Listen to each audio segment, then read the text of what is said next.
Radio, off, basket, la radio numéro 1, pour tous les fans de basket francophone à travers le monde. Participez en direct avec votre compte Skype. Pour cela, contactez le compte Skype, Radio, off, en un seul mot. Réagissez sur Twitter avec le hashtag, Radio, off, basket. Saisissez votre commentaire sur notre page Facebook. Contactez-nous par mail à l'adresse info@radiooff.net.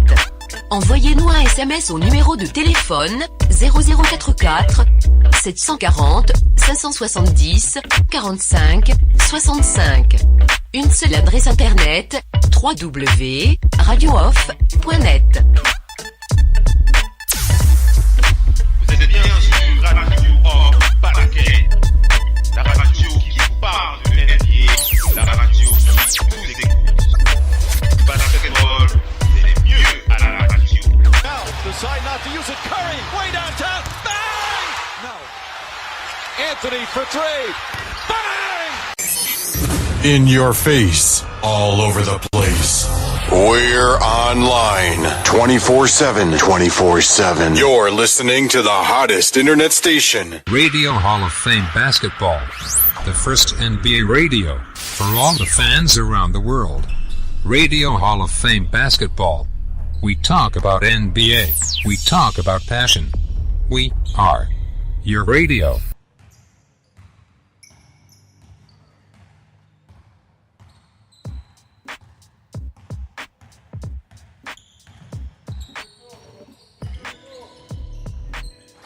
Vous êtes fan de basket. Vous avez toujours rêvé d'avoir une radio exclusivement dédiée à votre sport favori. Ça se passe uniquement sur Radio Off Basket, la radio numéro 1 pour les fans de basket à travers le monde.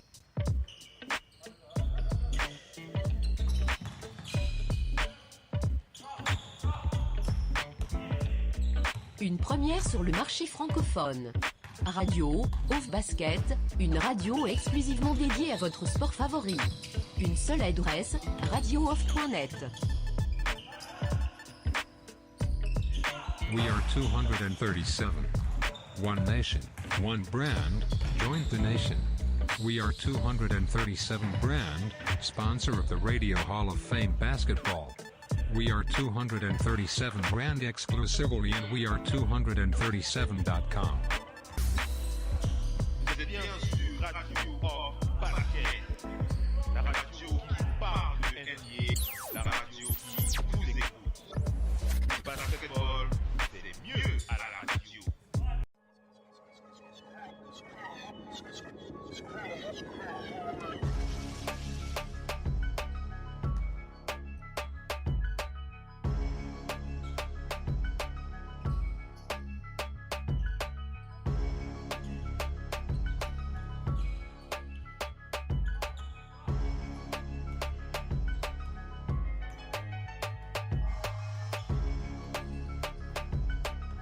Le génie d'un des meilleurs joueurs de tous les temps. Le King James. L'adresse sans commune mesure de Stephen Curry. La force brutale d'un Russell Westbrook. L'imprévisibilité d'un James Harden. Et le style inatteignable d'un Kevin Durant. Toutes ces choses, vous pouvez les vivre sur Radio Off Basket, grâce à notre partenariat officiel NBA League Pass.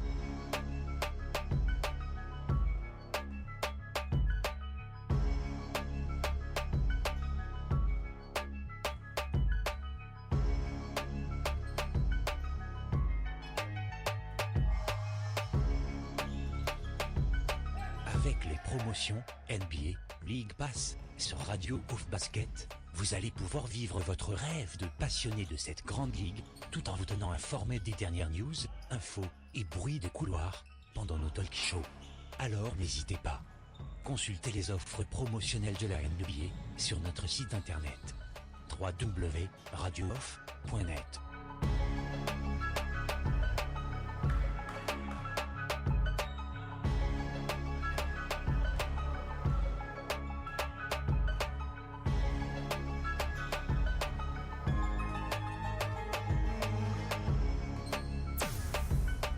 Vous êtes bien sur Radio Off Basket, la radio qui vous parle de NBA, la radio qui vous écoute. basketball, c'est mieux à la radio.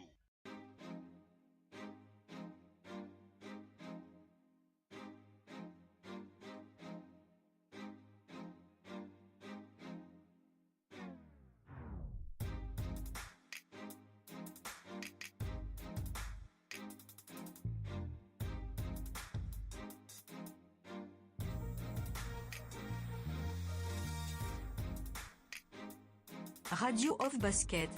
C'est la radio partenaire officielle, NBA.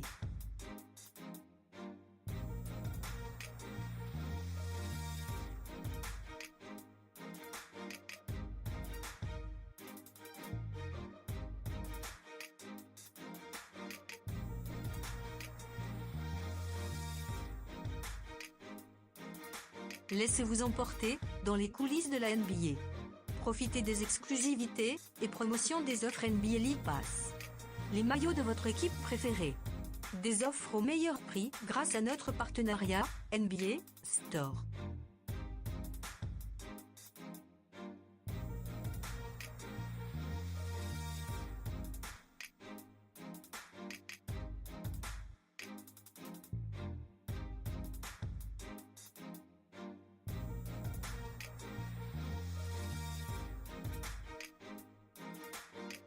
Avec Radio Off Basket, vous avez l'opportunité de vivre l'expérience de la NBA, comme nulle part ailleurs. Alors n'hésitez pas. Consultez les offres promotionnelles de la NBA sur notre site internet www.radiooff.net.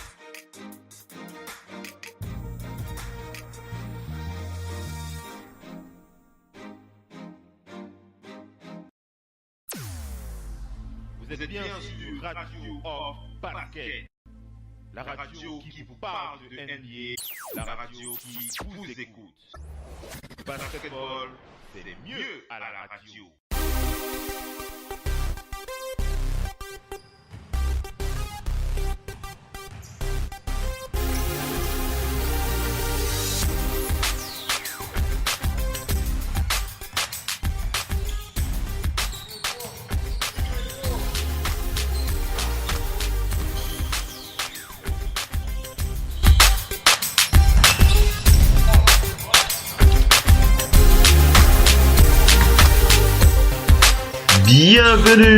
Bienvenue la famille, bienvenue sur la radio Hall of Fame Basket.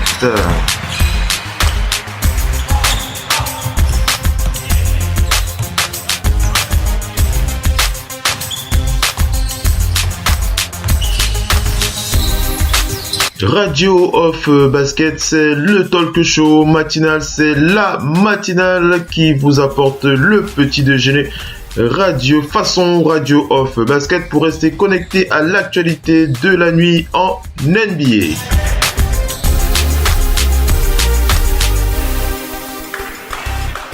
Et bien entendu, pour ceux qui suivent les talk shows de la radio depuis un certain temps, vous avez bien entendu reconnu ma voix. C'est bien moi, Oncle Phil, depuis Manchester, pour vous présenter cette émission réalisée par Radio Off Basket, la radio partenaire officiel de la NBA.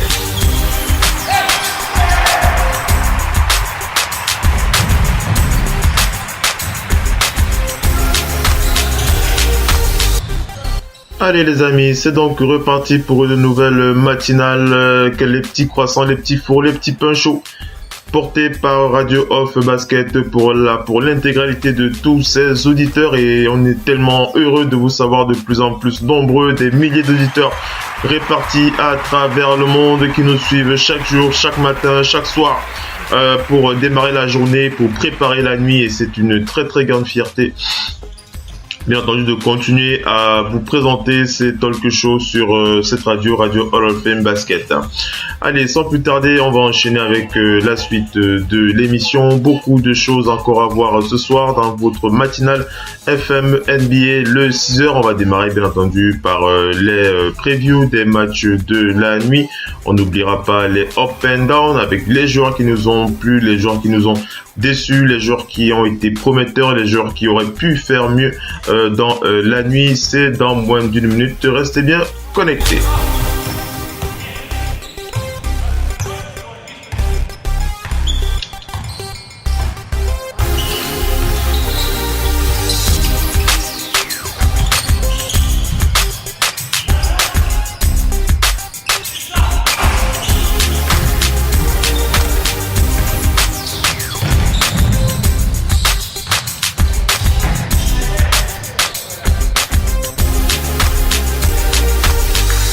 Allez, on enchaîne donc cette matinale avec les résumés des matchs de la nuit. On va donc aller tout d'abord du côté de Philadelphie pour faire le point sur cette rencontre qui a opposé les Kings de Sacramento aux Sixers de Philadelphie. Et si l'on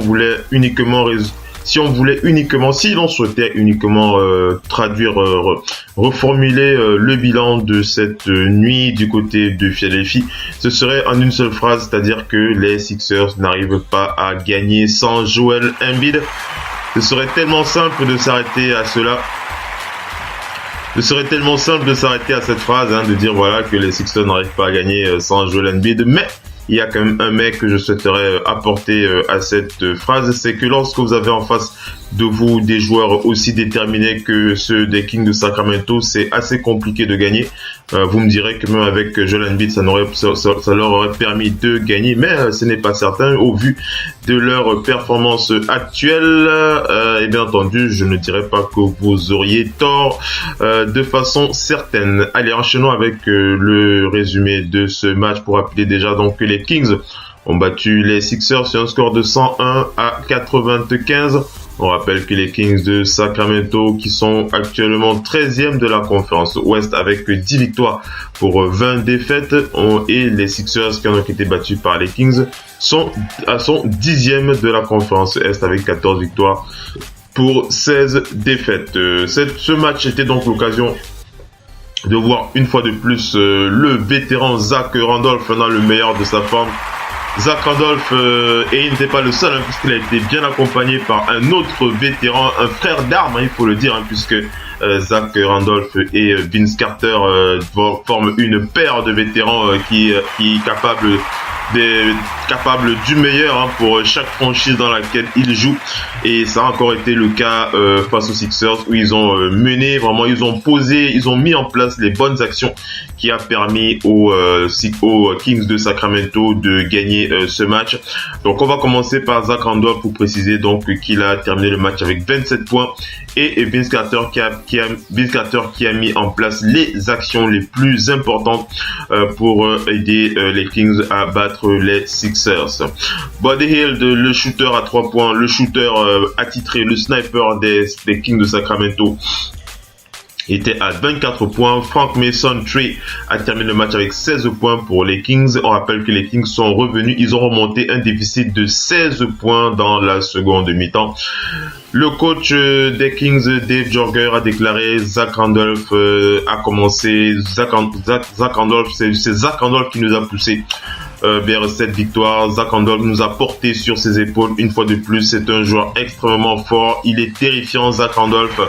En ce moment, on rappelle que Zach Randolph, c'est un vétéran de 36 ans, pour ceux qui ne s'en souviendraient pas ou ceux qui ne le sauraient pas. C'est un vétéran de 36 ans qui subit une vraie cure de jouvence depuis plusieurs semaines et encore depuis qu'il s'était reposé suite à la défaite face aux Toronto Raptors. On rappelle, c'est un score de 108-93. Zach Randolph qui était à 12 sur 19 au tir et il a récupéré 5 rebonds. Le coach des Sixers qui lui aussi a servi le café à Zach Randolph en disant que Zach Randolph a été incroyable. Il a été une menace pour notre équipe au poste pendant l'intégralité du match. Donc il a vraiment été très très fort. C'est lui qui nous a posé le plus de problèmes. On rappelle que Zach Randolph a mené, il était le meneur de l'équipe il est le meneur de l'équipe au scoring et il est le meneur de l'équipe au rebond. Il est le meilleur scoreur avec 15,2 points et le meilleur rebondeur avec 7 rebonds par match. Et Zach Randolph qui prend vraiment à cœur son rôle de vétéran, il apprécie vraiment ce rôle du côté des Kings de Sacramento. Quand on pense, pour ceux qui se souviennent un petit peu de son passif, quand on pense que sa carrière était encore menacée, pour ceux qui s'en souviennent, Zach Randolph et les ennuis judiciaires qu'il avait eu en début, avant même que la saison ne démarre, lorsqu'il avait été arrêté par la police à cause d'un problème lié à de la vente de cocaïne, de drogue, et sa carrière était pratiquement au bout du rouleau. Il allait pratiquement, on se demandait même s'il allait plus poursuivre sa carrière, puisque l'on sait que lorsque vous êtes pointé comme ça par la NBA qui vous suspend, vous êtes très mal, hein, et surtout que l'on sait que Zach Randolph a 36 ans, une carrière qui s'arrêterait comme ça, ça aurait été dommage pour lui. Donc très très heureux de voir Zach Randolph revenir sur le devant de la scène. Donc c'est quelque chose qu'on pointe du doigt. Zach Randolph qui a déclaré hier soir, il a dit nous avons bien joué, mes jeunes coéquipiers travaillent dur sur le terrain, et il a encore montré face aux Sixers. Nous croyons en eux, nous savons qu'ils peuvent donner le meilleur. On rappelle que du côté des Sixers, Ben Simmons a scoré 13 points et 12 rebonds et 9 passes pour les Sixers. On rappelle que les Sixers ont perdu 7 défaites sur 8 matchs sans Joel Embiid qui était donc absent une seconde nuit consécutive pour un problème au dos. On rappelle que Robert Covington était le meilleur scoreur des Sixers avec 17 points. Zach Randolph et Vince Carter qui étaient vraiment les tontons flingueurs de cette nuit face aux Sixers. On rappelle que Vince Carter, le vétéran de 40 ans quand même, Vince Carter, il a réalisé l'action cruciale sur la fin de match qui a permis aux Kings de garder l'avantage du match, puisqu'il a récupéré un rebond offensif ultra important après avoir fait une passe à Zach Randolph qui a enchaîné avec un jumper à 1 minute 59 de la fin du match. Et par la suite, Ben Simmons a pénétré comme il en a l'habitude, les pénétrations dont il a le secret. Ben Simmons qui a réalisé une pénétration pour faire revenir les Sixers au score sur un score de 96 à 92. Hein, donc les Sixers étaient sur le point de reprendre l'ascendant sur ce match, mais Ben Simmons qui n'a pas pu mettre les lancers francs qui aurait permis à son équipe de revenir dans le match. Donc vraiment c'est sur cette fin de match que les Sixers ont du mal à mettre en place les points sur les i. On va dire ça comme ça de la part des Sixers de Philadelphie. On va enchaîner pour préciser que Joel Embiid, qui n'avait pas voyagé avec l'équipe lorsque les Sixers avaient été allés à Chicago et qu'ils avaient perdu sur un score de 117 à 115, il n'avait pas voyagé avec l'équipe et il espérait pouvoir jouer contre les Kings, mais le coach Brett Brown qui a reçu des conseils du staff médical qui lui ont demandé de garder Joel Embiid sur le banc. Donc on rappelle que la blessure de Joel Embiid l'empêche de jouer depuis 6 matchs maintenant, et le coach des Sixers qui a déclaré que le dos de Joel Embiid continue à l'empêcher d'être à 100% sur le terrain, donc on préfère le garder sur le banc tant qu'on n'est pas certain qu'il puisse rejouer à 100%. Donc voilà pour les déclarations du coach Brett Brown. On rappelle que du côté des Kings, le meneur, l'arrière George Hill n'a pas joué ce match. Il était absent pour blessure. Et on rappelle que De'Aaron Fox, qui était blessé dimanche face à Toronto, est donc revenu en jeu. Il est revenu en jeu pour ce match, mais il s'est encore refait mal dans le premier quart-temps et il a dû sortir du terrain après 11 minutes de temps de jeu. Il n'est pas revenu après.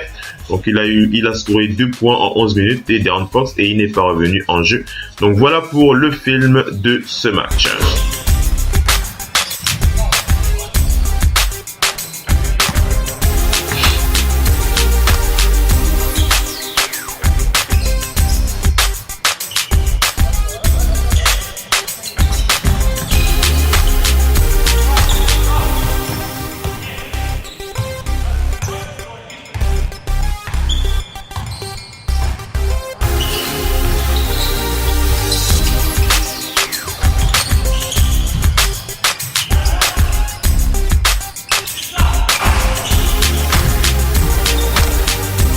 Allez, on enchaîne avec la suite des analyses pour entrer donc dans les up and down de la nuit. Quels sont les joueurs qui nous ont plu, quels sont les joueurs qui nous ont déçus? On va bien entendu féliciter d'abord le MVP de ce match, le vétéran Zach Randolph. Zach Randolph qui, lorsqu'il est en forme, est une menace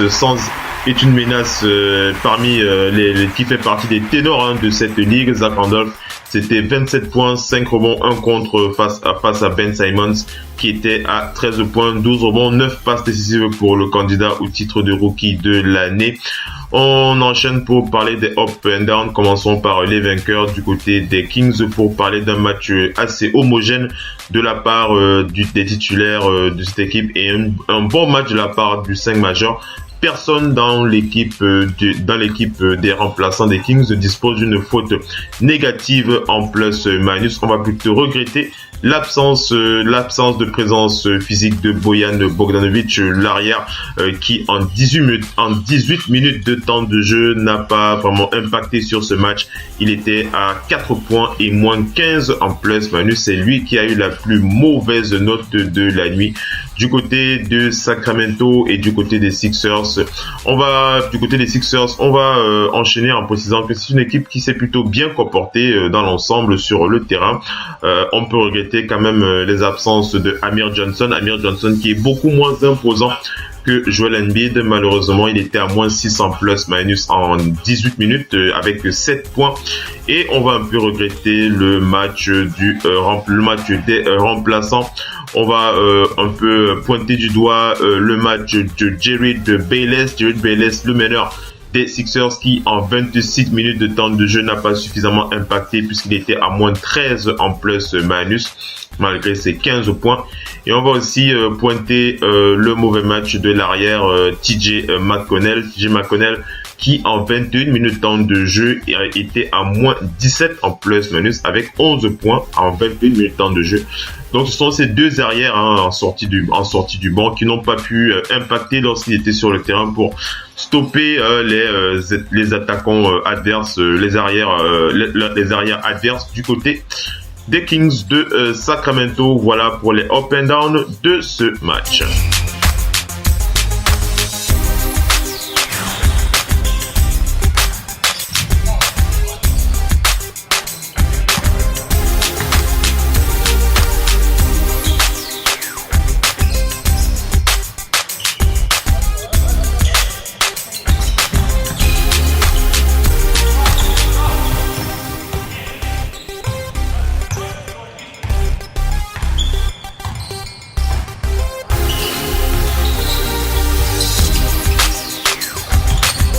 Allez, on enchaîne, mesdames et messieurs, avec le match suivant.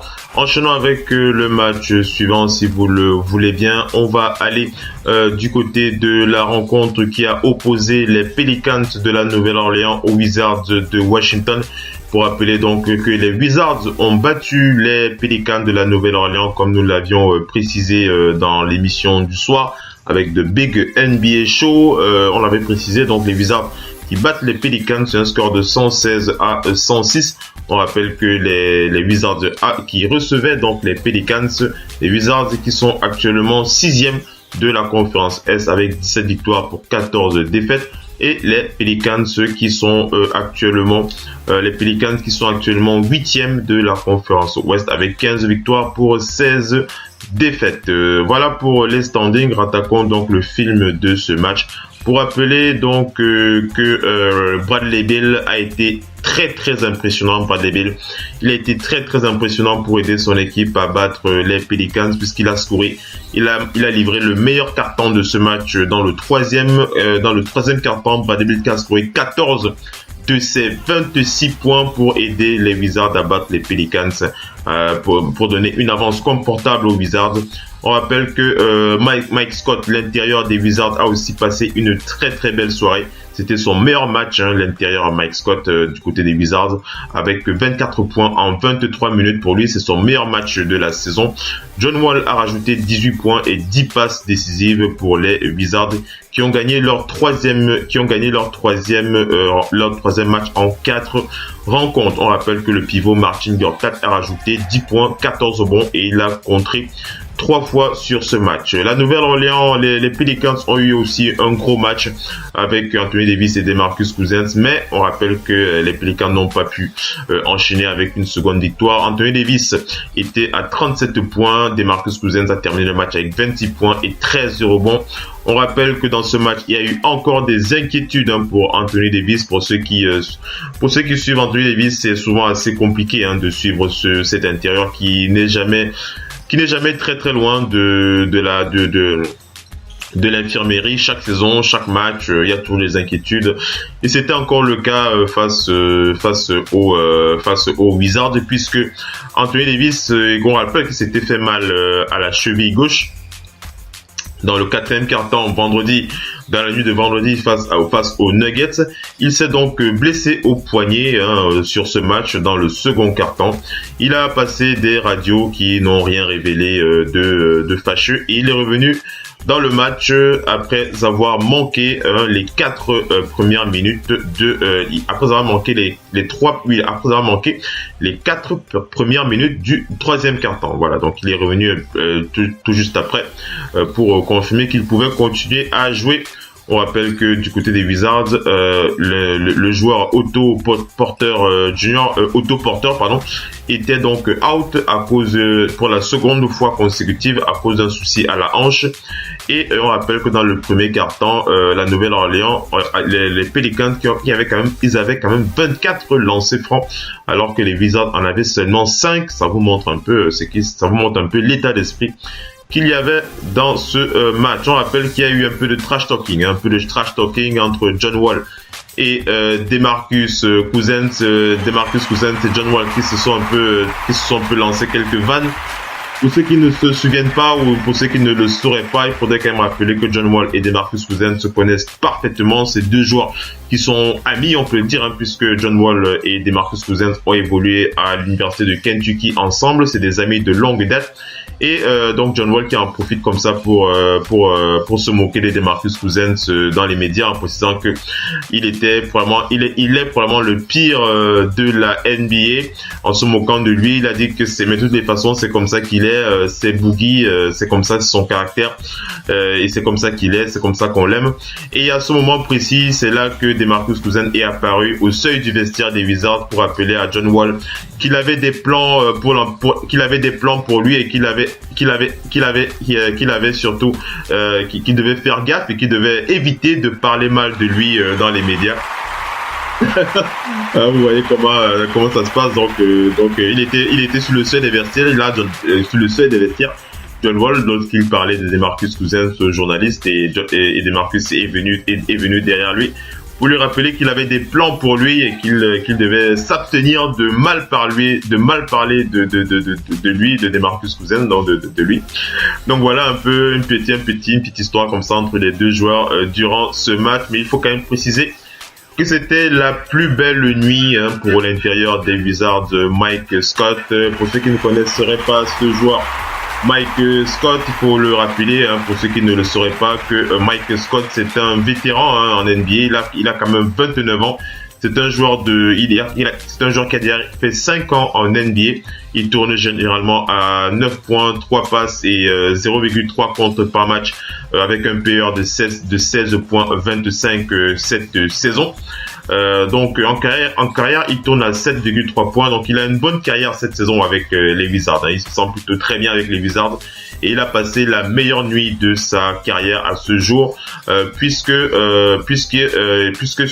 l'intérieur des Wizards, puisque après le temps mort demandé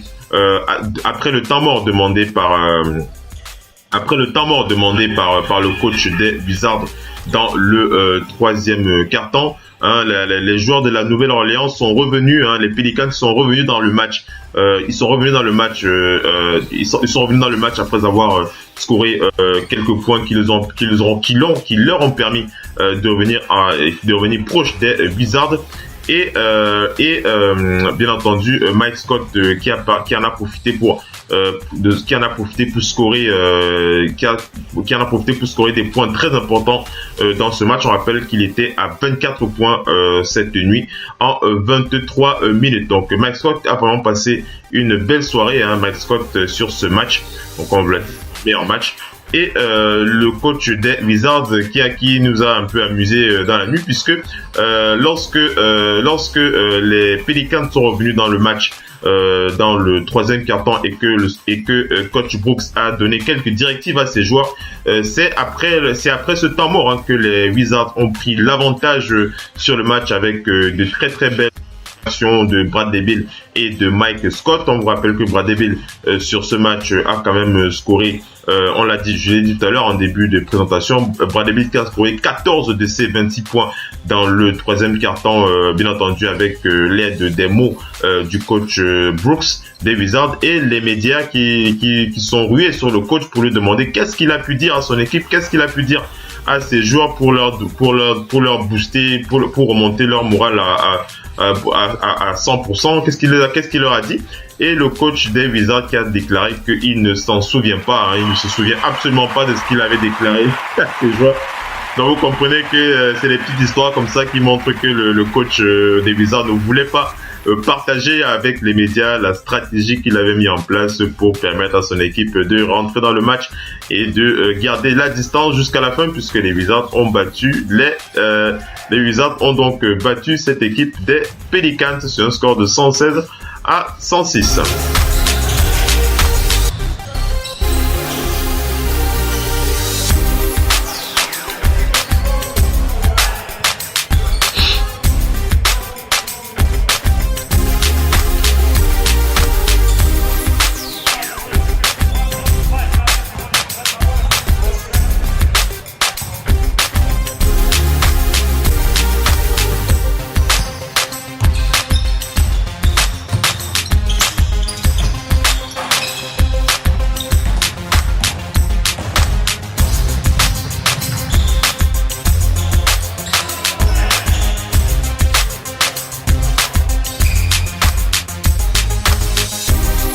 Alors on enchaîne, mesdames et messieurs, avec les up and down de cette nuit, de cette rencontre qui a opposé les Wizards de Washington aux Pelicans de la Nouvelle-Orléans. Et on va aller du côté des vainqueurs déjà pour féliciter le MVP de ce match, Bradley Beal, qui était MVP de cette rencontre avec 26 points, 5 rebonds, 4 passes décisives. Et en face, c'était Anthony Davis, le meilleur joueur des Pelicans, avec 37 points, 9 rebonds et une passe décisive pour l'intérieur de la Nouvelle-Orléans. On rappelle que du côté des Wizards, les Wizards qui sont très très bien comportés sur ce match.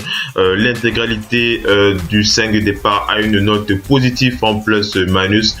Maurice plus 11 avec 13 points en 20 minutes. Kelly Oubre Jr. plus 2 avec 10 points. Marcin Gortat plus 11. John Wall plus 4 et Bradley Beal plus 16. Donc c'est une équipe qui a parfaitement défendu et qui a parfaitement aussi attaqué. Et on va regretter surtout dans ce match l'absence d'un seul joueur parmi les remplaçants. C'est Jody Meeks. Jody Meeks, l'ailier, le vétéran Jody Meeks du côté des Wizards.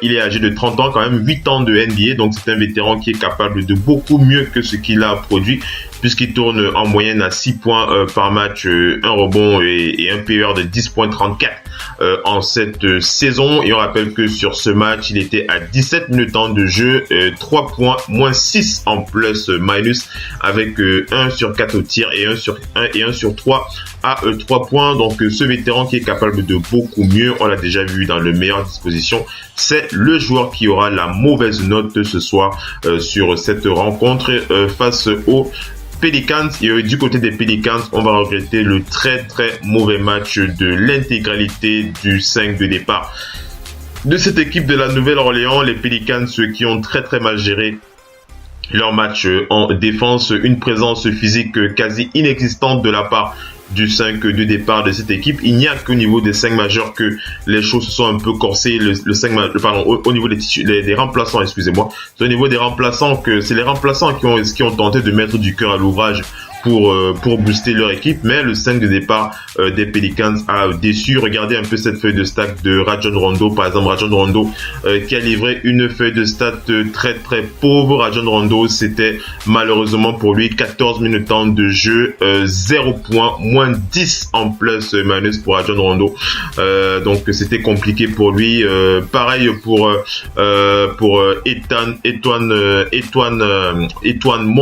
Etuan Moore qui en 32 minutes temps de jeu était à 12 points, moins 10 en plus minus. Donc c'est lui et Rajon Rondo qui ont eu les plus mauvaises notes de ce match en plus minus. Et on va aussi pointer du doigt malgré son gros match scoring. Il a eu un gros match scoring, mais en défense, il était aux abonnés absents. Anthony Davis qui était plutôt concentré sur ses tâches offensives, puisqu'il était à moins 37 en plus minus malgré ses 37 points en 37 minutes. Donc vous comprenez un peu l'attitude qu'avait le joueur pendant le match. Il ne se concentrait que sur les tâches offensives, et lorsqu'il fallait défendre sur son adversaire direct, il se reposait. Il était aux abonnés absents. On va aussi pointer du doigt malheureusement le mauvais match de Dante Cunningham, l'ailier des Pelicans, qui en 17 minutes était à 2 points, moins 12 en plus minus. Donc voilà. Et on va aussi pointer aussi malheureusement, on va terminer avec Jameer Nelson qui nous a habitués à beaucoup mieux, puisque le vétéran était en 15 minutes temps de jeu, il était à 4 points avec moins 29 en plus minus. C'était la pire note de la soirée sur ce match entre les deux équipes. Jameer Nelson qui était capable de beaucoup mieux, on le sait, plus fort que cela avec la Nouvelle-Orléans.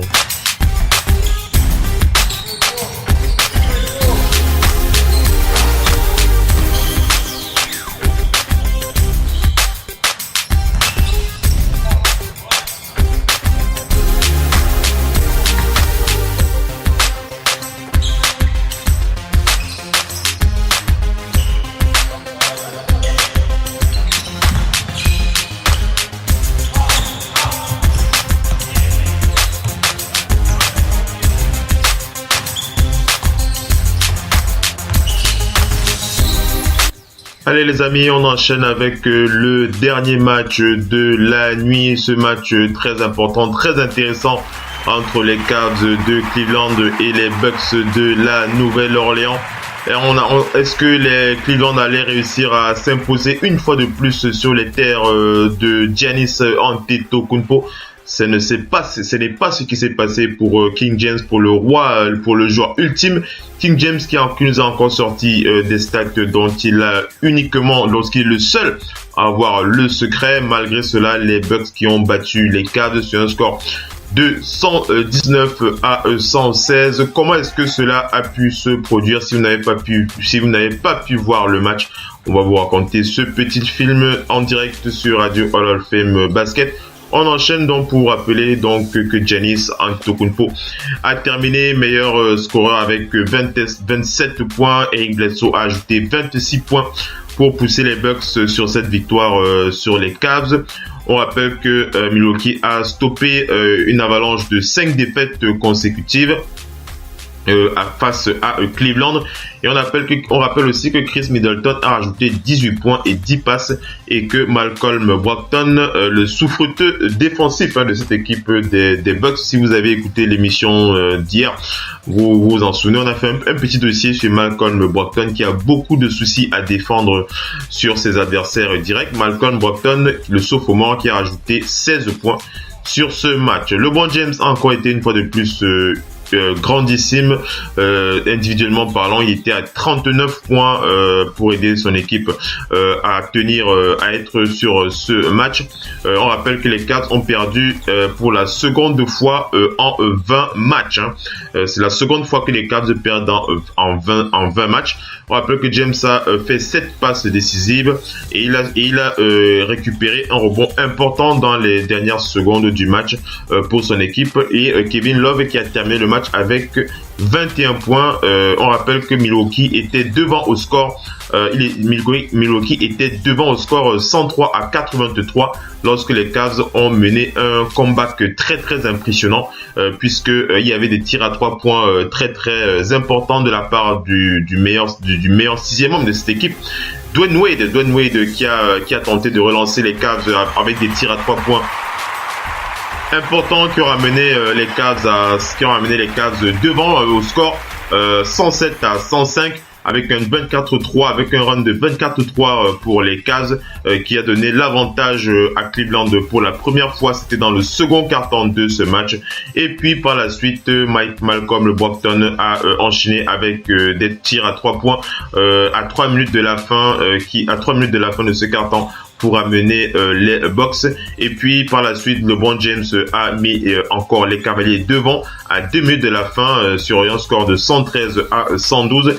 Et malheureusement, les Cavs n'ont pas pu empêcher Tony Snell de répondre une fois de plus à 3 points à 58 secondes de la fin de ce match. Les Cavs ont tenté de répondre, les Cavs qui ont tenté de répondre à Tony Snell après son tir à 3 points réussi, mais ils ont raté leur attaque et Giannis Antetokounmpo qui a récupéré le rebond le plus important de ce match. Et puis Giannis Antetokounmpo qui a attaqué l'anneau et il a obtenu une faute primée qui lui a permis de donner l'avantage aux Bucks de Milwaukee à 5 secondes de la fin du match pour ce score de 117 à 113. Donc vous voyez un peu comment ça s'est passé sur la fin grâce à cette dernière action primée de Tony Snell. Et malheureusement les Cavs qui n'ont pas pu répondre et par la suite Giannis a provoqué une faute qui lui a permis de donner l'avantage à son équipe sur la fin de ce match. Dwayne Wade a terminé le match avec 14 points, Jeff Green a terminé le match avec 13 points. On va vous donner des nouvelles comme ça de Jabari Parker qui, on se souvient qu'il est absent pour blessure. Jabari Parker qui continue sa rééducation et qui s'entraîne en ce moment avec l'équipe affiliée en NBA G-League. C'est la deuxième fois consécutive qu'il s'entraîne avec eux. Il l'a fait dans la journée d'hier. Et on rappelle que Jabari Parker, qui est blessé depuis décembre 2014, devrait faire son retour selon les Bucks pour le mois de février. Voilà, c'est pour le mois de février que Jabari Parker pourrait être de retour sur les parquets.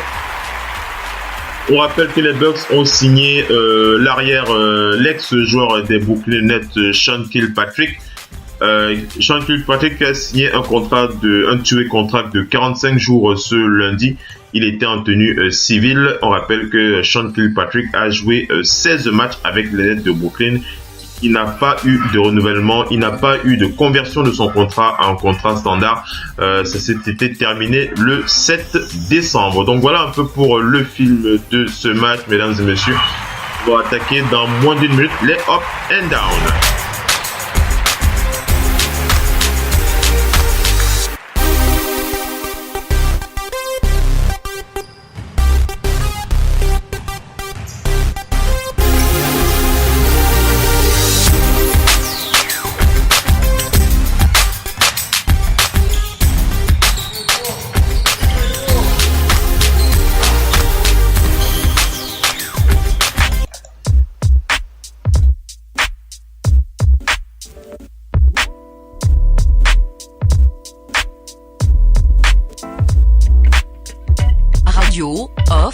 Basket, la radio numéro 1 pour tous les fans de basket francophone à travers le monde.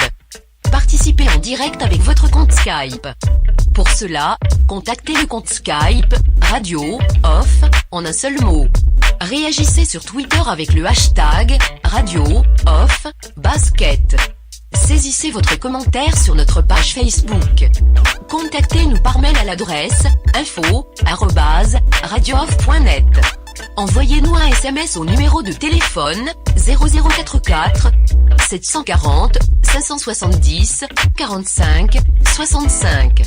Une seule adresse internet www.radiooff.net. Vous êtes bien sur Radio Off Basket, la radio qui vous parle de NBA, la radio qui vous écoute. Basketball, c'est mieux à la radio. Decide not to use it. Curry, way downtown. Bang! for three. Bang! In your face, all over the place. We're online 24/7. 24/7. You're listening to the hottest internet station. Radio Hall of Fame Basketball. The first NBA radio for all the fans around the world. Radio Hall of Fame Basketball. We talk about NBA. We talk about passion. We are your radio.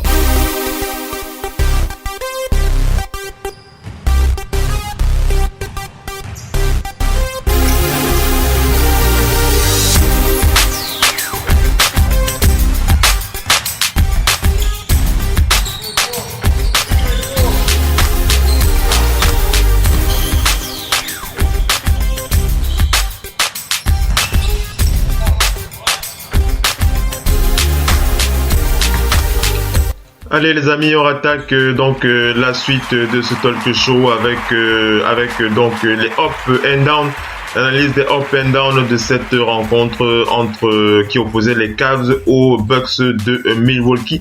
Et on va donc vous rappeler que du côté des Bucks de Milwaukee, on va bien entendu féliciter le MVP de ce match. C'était donc Giannis Antetokounmpo avec 27 points, 14 rebonds, 8 passes décisives pour The Greek Freak, le franchise player des Bucks.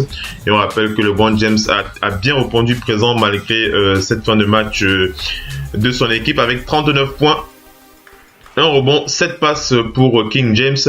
Attaquons les up and down de ce match pour rappeler que du côté des Bucks de Milwaukee, il y a une présence plutôt positive du côté du 5 de départ, du côté des titulaires de cette équipe. On va plutôt regretter un peu les difficultés qu'a eu Matthew Dellavedova, mais ça se comprend aussi puisqu'il revient de blessure. Le meneur Matthew Dellavedova, le vétéran de 27 ans, il revient de blessure. Donc il a eu 11 minutes de jeu, 6 points, il a eu moins 11 en plus-minus, donc c'était l'une des faiblesses de ce match. Mais on va plutôt pointer du doigt le mauvais match de John Henson. John Henson qui est dans les rumeurs de transfert. On vous le rappelle encore pour ceux qui n'ont pas suivi les news du Big NBA Show. John Henson et Jabari Parker qui pourraient faire partie d'un package pour faire entrer DeAndre Jordan des Clippers du côté de Milwaukee. Est-ce que les Clippers vont être intéressés par cette offre? On vous tiendra bien entendu au courant de cela. John Henson qui a livré une mauvaise note, il était en 29 minutes de jeu. L'intérieur était à moins 2 en plus-minus malgré ses 15 points sur ce match. Donc c'était lui qui avait la mauvaise note du côté de cette équipe des Bucks de Milwaukee. Et allons du côté des Cavs pour rappeler que l'équipe s'est globalement mal comportée sur le terrain. On va regretter la mauvaise présence physique des joueurs de Cleveland qui n'ont pas défendu sur ce match. Les joueurs de Cleveland qui n'ont pas assez imposé en défense. Le seul joueur qui a imposé en défense sur ce match, c'était Jay Crowder au niveau des titulaires. Jay Crowder qui a eu la seule note positive en plus-minus sur ce match avec plus 5 et ses 10 points. Jay Crowder en 36 minutes de jeu. Même LeBron James a eu une note négative sur ce match malgré ses 39 points.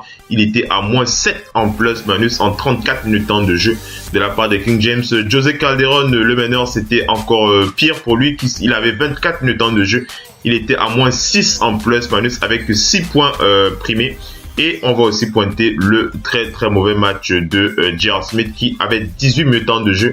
Il était à 2 points seulement, J.R. Smith, avec moins 9 en plus-minus, 1 sur 3 au tir, 0 sur 2 à 3 points. Donc une nuit à oublier de la part de J.R. Smith, de la part de J.R. Smith qui ne devrait plus réaliser des matchs comme ça. Ça fait tâche ça fait tâche sur la feuille de stats d'un joueur champion NBA de surcroît. Il faut le rappeler, il y a encore un an. Donc voilà il y a encore 2 ans, pardon. Voilà pour le titulaire de cette équipe des Cavs. Moi, on rappelle que le banc qui s'est plutôt bien comporté. Aucun joueur du côté du banc n'a de note négative. Il n'y a que Cedi Osman qui a une mauvaise note, mais c'est compréhensible puisqu'il n'avait que 5 minutes de temps de jeu. Sidi Osman qui n'a pas pu s'exprimer sur le parquet à cause de la décision de Tyronn Lue. Donc voilà un peu pour les up and down de la présence des joueurs sur ce match qui a opposé les Bucks aux Cavs de Cleveland.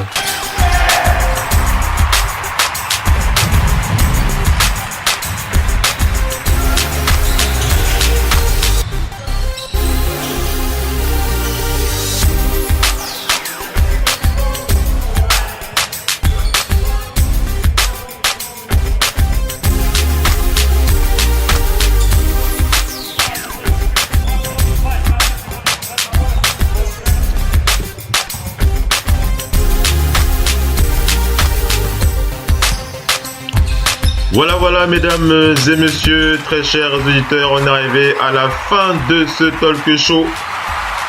En espérant que cette émission vous aura plu, bien entendu, n'hésitez pas à la partager à vos pros, n'hésitez pas à en parler autour de vous. Radio Hall of Fame Basket, c'est la seule radio qui vous apporte le petit déjeuner façon NBA, avec des émissions toutes faites pour vous connecter à l'actualité de la Ligue. N'hésitez pas à réécouter nos podcasts que nous réalisons tous les jours, 24 heures sur 24, 7 jours sur 7. Et je vous donne rendez-vous pour l'édition de ce soir avec FM NBA le 18h. Merci les amis, ciao, passez une bonne journée, bye bye.